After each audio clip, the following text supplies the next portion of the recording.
जय श्री राम, जय हनुमान। दोस्तों, तो कैसे हो आप? तो भगवान से हमेशा मैं यही प्रार्थना करती हूँ कि आप लोग अच्छे से हो और आपका स्वास्थ्य अच्छा हो और आप जो चाहे आपको वही मिले। उसके बाद ये इस वीडियो को आप लाइक कर दें और ज़्यादा से ज़्यादा आप इसको अपने फ्रेंड्स में, फैमिली में शेयर करो, जिससे उन्हें भी इसकी फल की प्राप्ति हो सके। ये वीडियो को स्टार्ट करते हैं। तो दोस्तों, एकादशी मार्च मास में शुक्ल पक्ष में आने वाली एकादशी को मोक्षदा एकादशी कहते हैं। तो इस व्रत को धारण करने से और विधि विधान से भगवान विष्णु की पूजा करने से, इस व्रत को मात्र करने से आपने इस जन्म के या फिर अगले जन्म के जितने भी पाप कर्म होते हैं उन सब से आपको मोक्ष प्रदान होता है। ये आपकी मनोकामनाओं को पूर्ण करती हैं। अगर आपके कोई जैसे भौतिक सुख की कामना है, जैसे धन संपत्ति हेतु, फिर संतान प्राप्ति की कामना हो, या फिर विवाह की कामना हो, या फिर घर में सुख समृद्धि की कामना हो, और जो हर प्रकार की विधि चाहते हैं, और इस व्रत को करने से हर प्रकार की जो भी आपकी इच्छा है वो मनोकामनाएं पूर्ण होती हैं और मरने के उपरांत वैकुंठ लोक की प्राप्ति होती है। और इसीलिए शास्त्रों में मोक्षदा एकादशी का व्रत बहुत ही श्रेष्ठ बताया गया है।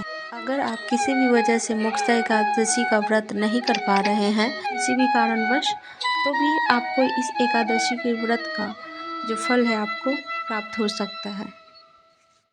तो चलिए जान लेते हैं। आइए वीडियो को स्टार्ट करते हैं और वीडियो को पूरा देखिएगा। और अगर वीडियो अच्छी लगी है तो वीडियो को लाइक और कमेंट तो ज़रूर ही करिएगा, क्योंकि अगर आपके लाइक और कमेंट आते हैं तब मुझे पता चलता है कि आप लोग इस वीडियो को पसंद कर रहे हैं। एकादशी की तिथि प्रारंभ हो जाएगी 22 दिसंबर 2023 को 8:16 से, और ये समाप्त हो रही है 23 दिसंबर 2023 सुबह 7:12 पर। तो 22 दिसंबर 2023 को 8:16 से जब यह तिथि प्रारंभ हो रही है, वैसे तो ये एकादशी सूर्यकालीन नहीं है, बट बहुत सारी जगह पे एकादशी का व्रत 22 दिसंबर को किया जाएगा, और कई स्थानों पे एकादशी का व्रत 23 तारीख को भी धारण किया जाएगा। 23 दिसंबर को ये तिथि 2-3 मिनट के लिए सुबह के लिए रहेगी।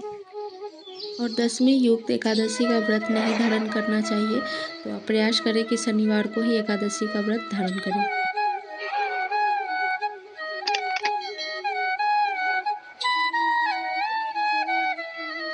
तो दोस्तों, आज हम बात करने वाले हैं मोक्षदा एकादशी के बारे में। तो वीडियो स्टार्ट करने से पहले अगर आप चैनल पर नए हैं, इस चैनल को सब्सक्राइब कर लें और बेल आइकन ज़रूर प्रेस कर लीजिएगा, जिससे आने वाली वीडियो आपको सबसे पहले मिले।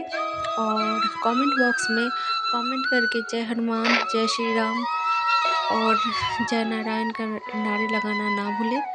तो 22 दिसंबर को जो एकादशी है शनि युक्त है, तो आप प्रयास करें कि शनिवार को ही आप एकादशी का व्रत धारण कर पाएँ। शनिवार को द्वादशी युक्त एकादशी है, हालांकि द्वादशी प्रारंभ हो जाएगी सूर्योदय के बाद। तो द्वादशी तिथि जो है प्रारंभ होगी 23 दिसंबर को सुबह 7:12 पर, और द्वादशी तिथि समाप्त हो जाएगी 24 दिसंबर सुबह 6:24 पर। 23 दिसंबर को जो एकादशी का व्रत होगा वो 23 त्रिशा एकादशी का व्रत होगा।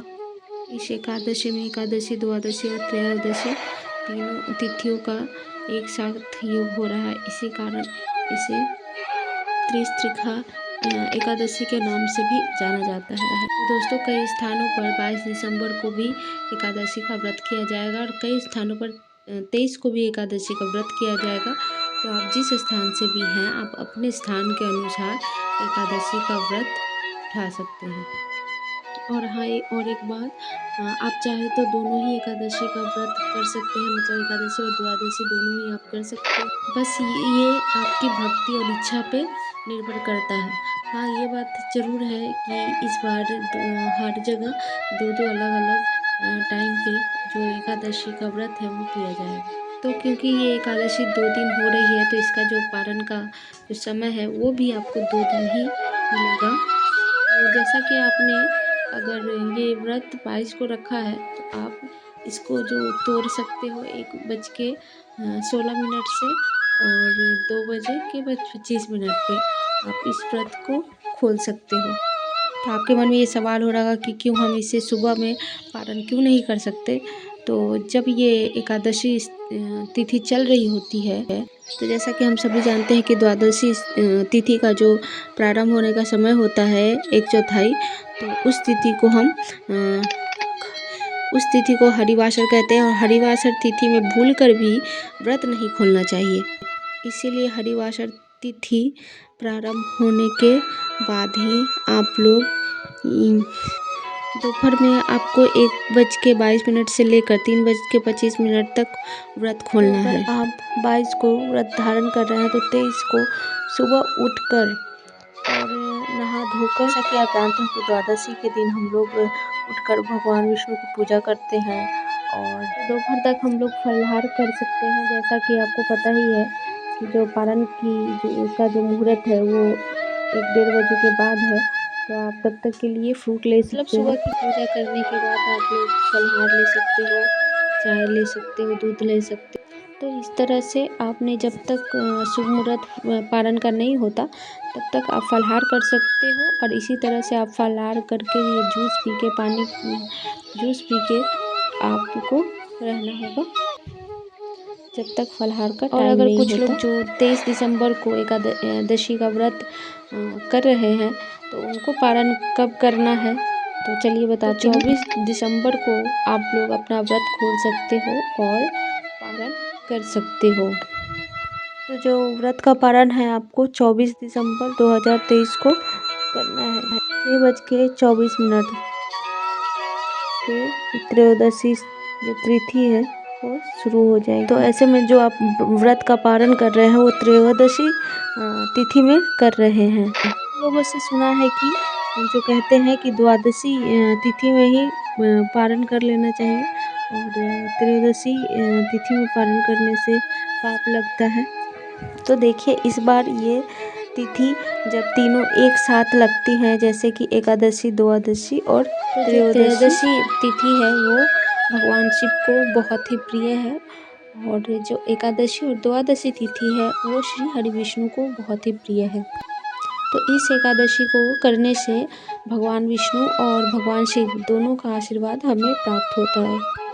तो इस एकादशी को शास्त्रों में बहुत ही श्रेष्ठ माना गया है। तो इस एकादशी को व्रत खोलने के लिए 24 दिसंबर को जो पारण करने का जो मुहूर्त है 24 दिसंबर 2023 सुबह 7:08 से 7:45 तक रहेगा। तो व्रत खोलने के लिए आपको तुलसी का पत्ता और गंगा जल लेना है और या फिर चनामृत लेना है और सबसे पहले आपने इसे ही खाकर फिर आपने अपना व्रत खोलना है। उसके बाद ही आपने और कुछ खाना है। और अगर आप 23 दिसंबर और 24 दिसंबर दोनों ही दिन एकादशी का व्रत कर रहे हैं तो भी आपको 24 तारीख को सुबह ही जो आपका व्रत है उसे खोलना है। जो व्रत खोलने का टाइम है सुबह 7:08 से 7:45 तक। तो इसी शुभ मुहूर्त पे आपने अपना व्रत खोलना है और व्रत पालन के शुभ मुहूर्त का ध्यान रखें। अगर आप इस व्रत का जो संपूर्ण नियम है वो नहीं करते तो जो इसका जो फल है वो संपूर्ण फल आपको नहीं मिलता। विधि विधान से भगवान विष्णु की जो एकादशी का व्रत है वो उसको करने से हर प्रकार की इच्छा पूर्ण होती है और मोक्ष की प्राप्ति होती है। इस दिन गीता जयंती भी मनाई जाती है। ऐसा माना जाता है कि इसी दिन भगवान श्री कृष्ण ने कुरुक्षेत्र में अर्जुन को गीता का ज्ञान दिया था। तो इस दिन आप जो भगवत गीता की जो पुस्तक है आप विधि विधान से घर लाकर और उसे अपने मंदिर में रखकर उसकी पूजा भी कर सकते हैं। फिर आप चाहे तो एकादशी के दिन आप गीता का पाठ भी कर सकते हैं। माना जाता है कि एकादशी के दिन गीता का पाठ करने से आपकी सभी मनोकामनाओं को पूर्ण होती हैं और मोक्ष की प्राप्ति होती है। तो दोस्तों वीडियो आपको कैसी लगी कमेंट बॉक्स में कमेंट करके ज़रूर बताइएगा और वीडियो को एक लाइक कर दीजिएगा। चैनल पे नए हैं तो चैनल को सब्सक्राइब कर लीजिएगा। ज़्यादा से ज़्यादा इसे शेयर करिएगा। कमेंट बॉक्स में जय श्री हरि विष्णु, जय श्री राम और जय हनुमान के नारे लगाना मत भूलिएगा। मिलती हूँ नई वीडियो में, तब तक के लिए बाय। अपना ख्याल रखें, स्वस्थ रहें। जय श्री राम, जय हनुमान।